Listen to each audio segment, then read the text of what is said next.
Hello student, गुरु math point में आप सभी का स्वागत है। आज हम मैथमेटिक्स की जो 11th की बुक है वो आपकी स्टार्ट करेंगे।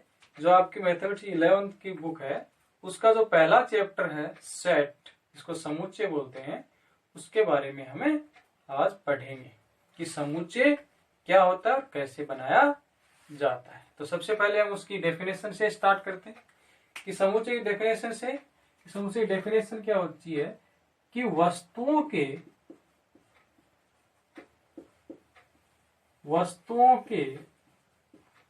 सुपरिभाषित संग्रह को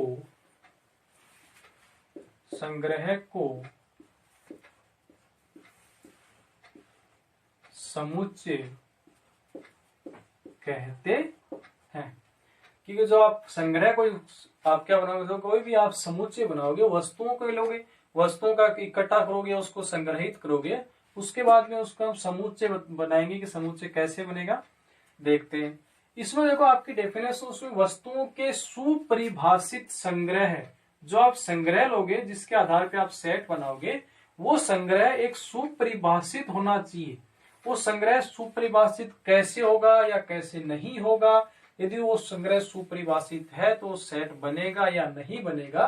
तो सबसे पहला हमारा काम है कि जो हम संग्रह ले रहे हैं उस संग्रह को हम करेंगे कि वो जो संग्रह ले रहे हैं वो क्या सुपरिभाषित है या नहीं। इसके लिए हमें 2 पॉइंट ध्यान में रखने होंगे। क्योंकि आप क्या करोगे, वस्तुओं का संग्रह लोगे, वो जो वस्तुओं का संग्रह लोगे उसी को हम क्या बोलेंगे, समुच्चय बोलेंगे। उसके लिए कुछ कंडीशन लागू होंगी। वो बात की बात है कि आप जो भी संग्रह लोगे किसी वस्तुओं का, वो क्या होना चाहिए, आपके पास सुपरिभाषित होना चाहिए। इसके लिए हमें क्या है, 2 पॉइंट ध्यान में रखने हैं। तो सुपरिभाषित,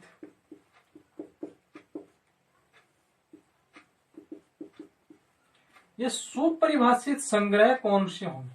जो भी आप संग्रह लोगे हम उसको सुपरिभाषित कैसे बोलेंगे, उसके लिए हमें 2 पॉइंट ध्यान में रखने हैं। बहुत इंपॉर्टेंट पॉइंट है। पहला पॉइंट क्या है, संग्रह का एक नियम होना चाहिए। क्या होना चाहिए, जो आप संग्रह ले रहे हो, संग्रह का एक नियम होना चाहिए। जो भी आप संग्रह ले रहे हो, जिससे हम सेट बनाएंगे, उस जो आप संग्रह लोगे वो एक नियम का, वो जो संग्रह ले रहे हो उस नियम का पालन करना चाहिए। कि उस संग्रह के लिए जो नियम का, कौन सा नियम का वो पालन कर रहा है, जिससे वो संग्रह बनेगा या वो संग्रह नहीं होगा। तो वो नियम क्या होंगे कि जो भी आप संग्रह ले रहे हो वो एक पर्टिकुलर नियम का क्या होना चाहिए, उसमें वो पालन करना चाहिए। जैसे हम एग्जाम्पल देते हैं, जैसे हम किसी वस्तु की संग्रह ले रहे हैं, संग्रह किस वस्तु को ले रहे हैं, सम संख्याओं का। क्या ले रहे हैं, सम संख्याओं का संग्रह। जो आप संग्रह ले रहे हो वो क्या, उसके लिए नियम क्या दे दिया इसने, उसने एक क्या कर दी, कंडीशन दे दी कि जो जिस वस्तुओं का आप संग्रह ले रहे हो उस वस्तुओं को संग्रह किस प्रकार, उसके लिए नियम क्या बन गया कि जो भी आप वस्तु लोगे वो आपकी सम संख्या होनी चाहिए। उसके लिए उसने एक पर्टिकुलर नियम बता दिया आपको कि जो भी आप संग्रह लोगे वो क्या होनी चाहिए, सम संख्या होनी चाहिए। अब जैसे सम संख्या, जैसे हम 5 लेते हैं किसी संग्रह में, भैया 5 तो क्या आपकी सम संख्या नहीं है, इसका मतलब ये संग्रह में आएगी नहीं। जैसे हम 6 लेते हैं, अब 6 क्या होती है आपको पता है, सम संख्या, इसका मतलब उस संग्रह में आएगी, क्योंकि ये इस नियम का क्या कर रही है, पालन कर रही है कि जो आपका नियम है वो क्या है, सम संख्या होनी चाहिए। और जो भी आप संग्रह में लेते हो, इसका मतलब 6 क्या है, सम संख्या है, इस नियम का पालन कर रही है। 7 सम संख्या नहीं है, नियम का पालन नहीं कर रही है। 8 एक सम संख्या है। इसका मतलब जो भी आप संग्रह ले रहे हो वो एक पर्टिकुलर नियम आपका होगा, उसका वो पालन करेगी, तभी हम उसको संग्रह में ले सकते हैं। जैसे दूसरा एग्जाम्पल देखते हैं कि किताबों का संग्रह है।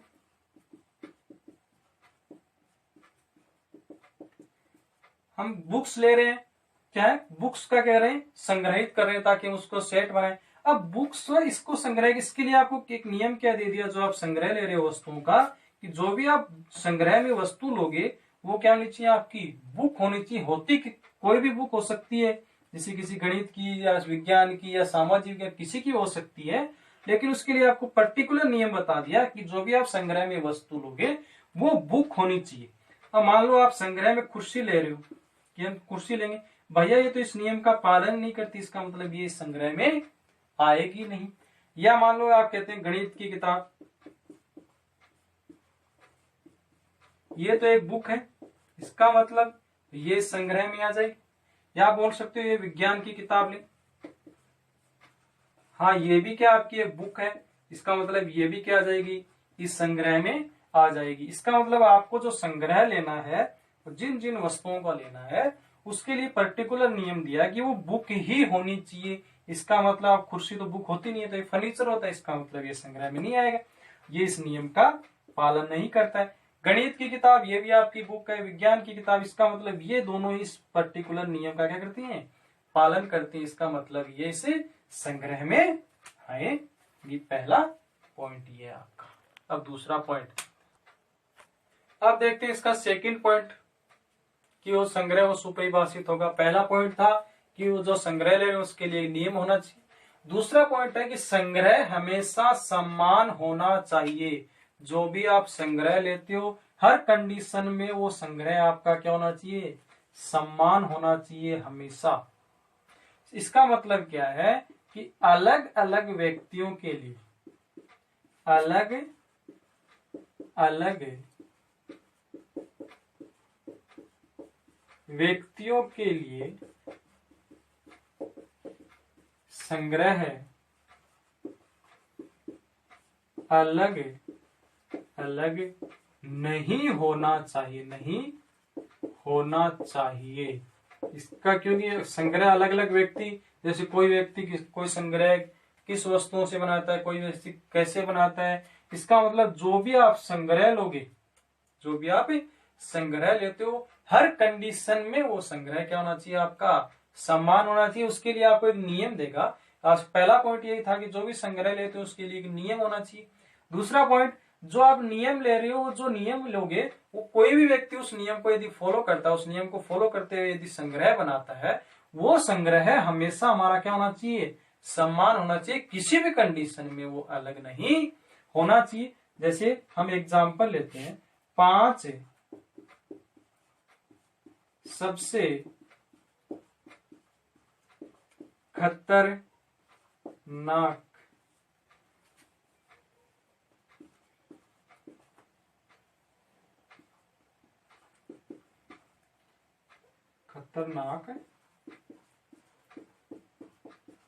जानवरों का खतरनाक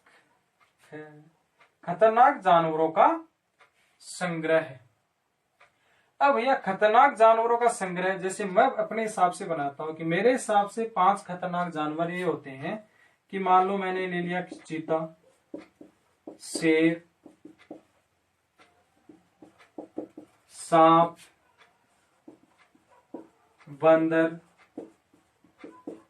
भेड़िया, ये मैंने एक संग्रह ले लिया कि मेरे हिसाब से 5 खतरनाक जानवर होते हैं, चीता, शेर, सांप, बंदर और भेड़िया।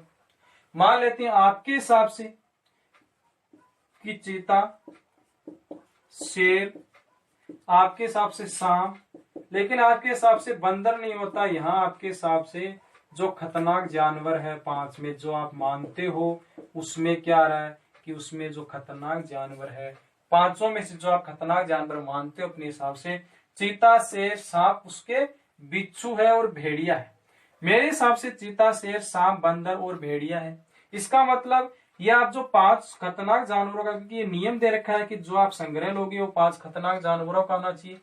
अब वो जो नियम का हम पालन करते हैं, लेकिन नियम का साथ साथ दूसरा नियम ये भी है कि जो आप संग्रह बनाते हो वो हमेशा सेम होना चाहिए।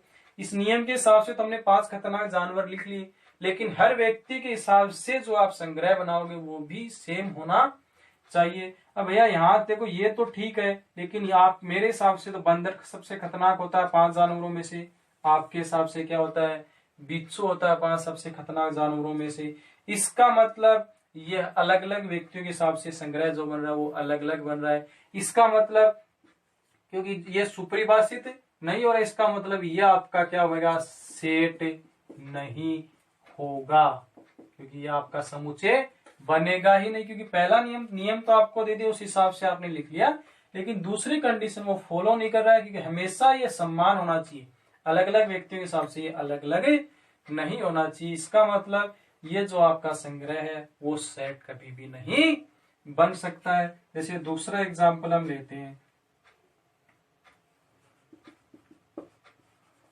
अंग्रेजी वर्णमाला के स्वरों का संग्रह, वोवल्स हम लेते हैं कि अंग्रेजी वर्णमाला के वोवल्स का संग्रह हम बनाना है। तो पहले नियम क्या दे रखा है कि आपको अंग्रेजी वर्णमाला के वोवल्स लेने। अब भैया अंग्रेजी वर्णमाला के वोवल्स ए, हाँ ये अंग्रेजी वर्णमाला का आपका वोवल्स होता है। अब लेते हो कि बी, अब तो ये तो इस संग्रह में क्या होगा, आएगा नहीं, क्योंकि ये तो वोवल्स है ही नहीं, इसके ये नियम का पालन नहीं कर रहा है। तो मान ले मेरे हिसाब से जो वोवल्स हैं वो ए, ई, आई, ओ, यू है, मेरे हिसाब से ये संग्रह बन रहा है। अब मान ले आपके हिसाब से संग्रह बन रहा है कि आप जो संग्रह बनाते हो वो ये बनाते हो ए, आई, ई, ओ और यू। कोई दूसरा और बनाता, वो बनाता है कि ई, ए, आई, यू और ओ। अब देखते हैं इसके अंदर जो भी आपके पास अंग्रेजी वर्णमाला के जो आप अक्षर ले रहे हो वो क्या है, आपके वोवल्स हैं, क्या है, स्वर है। अब मेरे हिसाब से भी यही स्वर होते हैं, आपके हिसाब से भी यही स्वर है 5, और किसी और के हिसाब से भी यही स्वर है 5। इसका मतलब ये क्या कर रहा है, आपके दोनों नियम का पालन कर रहा है। क्योंकि जो आपको नियम होना चाहिए, जो भी आप संग्रह बनाते हो वो क्या है, अंग्रेजी वर्णमाला के स्वर, अंग्रेजी वर्णमाला के स्वर लिए हैं। दूसरा कि जो आप संग्रह ले रहे हो हमेशा समान होना चाहिए, अलग अलग व्यक्तियों के हिसाब से वो अलग अलग नहीं होना चाहिए। भैया कोई भी लो, मैंने लिया था मैंने इस प्रकार से लिखा तो भी इसमें वही 5 अक्षर है, आपने लिया आपने लिखा वो भी वही 5 अक्षर है, किसी और ने लिखा तो वो भी है वही 5 अक्षर है। इसका मतलब ये जो आपके क्या बन जाएंगे, सेट होगा। इसको हम सेट बोल सकते हैं कि जो भी आपका ये संग्रह बनेगा उसको हम सेट बोल सकते हैं। ये हो गया आपका दूसरा। अब हम जो पढ़ा है कि जो आप संग्रह लेते हो सुपरिभाषित के बारे में आपको बताए कौन कौन से संग्रह सुपरिभाषित होंगे या नहीं होंगे, जिससे हम उसे सेट बना सकते हैं। कुछ एग्जाम्पल देखते हैं ताकि आपको और समझ में आ जाए। इसमें लिए क्या लेगा कि विषम संख्याओं का संग्रह है। इसका मतलब उसमें 2 नियम क्या लागू होते हैं, क्या हर कंडीशन में होनी चाहिए। विषम संख्या, इसका मतलब पहला तो दे रखा है कि जो भी आप संग्रह लेते हो वो नियम क्या दे रखा है उसके लिए, जो कि आप संग्रह ले रहे हो उसमें जो जो आप वस्तु लोगे वो सिर्फ विषम संख्या ही होनी चाहिए। जैसे 1, 3, 5, 7 ये आपकी विषम संख्याएं हैं। कहां तक भी आप इसमें लेते हैं ये विषम संख्या ले सकते हैं। क्या ये संग्रह होगा, मान लेते हैं मैं 4 संख्या ले रहा हूं विषम संख्याएं, तो ये नियम का तो पालन कर रही है पहले, क्योंकि जो आप संग्रह लेते हो वो एक पर्टिकुलर नियम के पालन होना चाहिए, वो एक पर्टिकुलर नियम के अंतर्गत आने चाहिए। नियम है कि विषम संख्याएं हैं जो भी आप संग्रह में ले रहे हो, हाँ भैया विषम संख्याएं। दूसरी कंडीशन क्या थी कि दूसरी कंडीशन थी कि जो भी आप संग्रह लेते हो वो हर हमेशा क्या होना चाहिए, समान होना चाहिए, अलग अलग व्यक्तियों के हिसाब से वो अलग अलग नहीं होना चाहिए। अब कोई भी लो, मान लो मैं ये 4 संख्या लेता हूं, अभी नियम क्या है, विषम संख्या। अब कोई भी लेगा तो विषम संख्या ही लेगा इस संग्रह में, वो कोई भी ले। इसका मतलब ये क्या बन गया, आपका सेट बन गया, क्योंकि जो भी आपको दे रखा है कि विषम संख्या कोई भी लोगे, कोई भी व्यक्ति लेगा, विषम संख्या यही होती है 1, 3, 5, 7, 9, 11 इस प्रकार से ये आपकी सब विषम संख्याएं होती है। कोई भी इसका संग्रह बनाएगा तो इस हिसाब से मतलब अलग अलग व्यक्तियों के हिसाब से अलग अलग नहीं होंगे। इसका मतलब ये सेट बन सकता आपका।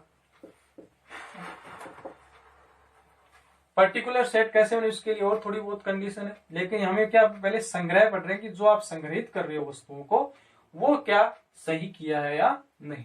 आपके विद्यालय में सभी बच्चों का संग्रह, अब आपके विद्यालय मान लेते हैं 100 बच्चे हैं। अब कोई भी उसको एक संग्रहित करेगा, उसका एक संग्रह बनाएगा, कोई भी बनाओ, आप बनाओ, मैं बनाऊं या कोई अन्य बनाए, तो वो क्या होगा, सेम ही होगा, क्योंकि 1 से लेके आपके पास 100 बच्चे हैं, उसको आप किसी भी क्रम में लिखो रहेंगे तो आपके वही के वही, नहीं तो कम होगा नहीं ज्यादा होगा, क्योंकि आपके विद्यालय में बच्चों का संग्रह। इसके लिए नियम दिया है कि आपके विद्यालय है उसमें बच्चों का संग्रह बनाना है, ये नियम है, हमारे 100 बच्चे। दूसरा, कोई भी व्यक्ति बनाओ, हर कंडीशन में वो 100 ही बच्चे रहेंगे, उससे ज्यादा नहीं होंगे, उससे कम भी नहीं। इसका मतलब यह भी आपका सेट बन सकता है। प्रथम 5 प्राकृत संख्याएं, प्रथम 5 प्राकृत संख्या 1 2 3 4 5 होती है। भैया पहले तो नियम है कि इसके लिए आपको नियम दे दिया कि जो आप 5 संख्या लोगे वो प्रथम प्राकृत संख्या होनी चाहिए। प्रथम 5 प्राकृत संख्या कोई भी बना लो। अब कोई दूसरा बनाई जैसे 4 3 1 2, ये भी प्राकृत संख्या है, कैसी भी लिख सकते हो आप। या कोई आप बनाओ जैसे 2 3 1 5 4, इसका मतलब ये भी आपका एक संग्रह बन गया। कोई भी बनाए उसमें वही 5 संख्याएं आएंगी प्रथम प्राकृत संख्या। इसका मतलब पहला नियम तो है ही है कि उसके लिए प्राकृत संख्या। दूसरी कंडीशन भी फॉलो कर रही है कि जो भी आपको संख्याएं दे रखी है कोई भी व्यक्ति बनाए हमेशा वही रहेंगी। इसका मतलब ये भी आपका सेट बन सकता है, समुच्चय बन सकता है। सबसे प्रतिभाशाली लेखकों का संग्रह। भैया कोई अलग अलग व्यक्तियों के हिसाब से प्रतिभाशाली लेखक अलग अलग होते हैं। मेरे हिसाब से कोई 10 अलग होंगे, आपके हिसाब से कोई 10 अलग होंगे। इसका मतलब ये सेट नहीं बन सकता आपका। ताश की गड्डी, अब आपको पता है ताश की गड्डी में 52 पत्ते होते हैं। किसी को भी पूछ लो ताश की गड्डी में 1 से लेके 52 पत्ते ही होंगे। इसका मतलब आप उसका संग्रहित बनाओगे, किसी भी प्रकार से उसको संग्रहित कर लो, 52 के 52 ही रहेंगे। इसका मतलब यह आपका सेट बनेगा। तो आज के वीडियो में इतना ही, अगले वीडियो में